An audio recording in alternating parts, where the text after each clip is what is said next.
বৃক্ষরোপণে সাজায় দেশ, সবার আগে বাংলাদেশ। এই স্লোগানে পরিবেশের ভারসাম্য রক্ষায় আর তপ্তরোধ থেকে পরিবেশকে শীতল রাখতে বৃক্ষরোপণ কর্মসূচি হয়েছে।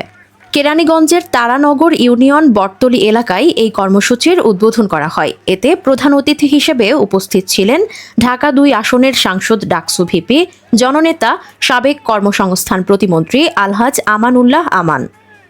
ওফেকের সভাপতি শিক্ষানুরাগী আমানুল্লাহ এই কর্মসূচির সভাপতিত্ব করেন। সাংগঠনিক সম্পাদক মফিজুল ইসলাম প্রিন্স অনুষ্ঠান সঞ্চালনা করেন। বৃক্ষরোপণ কর্মসূচিকে ঘিরে বিএনপি, যুবদল, ছাত্রদল, স্বেচ্ছাসেবক দল সহ স্থানীয় বিভিন্ন শ্রেণী পেশার কয়েক হাজার মানুষ অংশ নেয়। এই কর্মযজ্ঞের অংশ হিসেবে বটতলী এলাকা হতে চুনারচর সড়কে গ্রামীণ পরিবেশে ফলজ, বনজ ও ঔষধি গাছের চারা রোপণ করা হয়। এ সময় অনেকের মধ্যেই উপস্থিত ছিলেন ওফেক সংগঠনের সাধারণ সম্পাদক আশরাফুদ্দিন ভূঁইয়া, উপদেষ্টা আব্দুর রাজ্জাক, সুরুজ্জামান শাহজালাল সহ অনেকেই।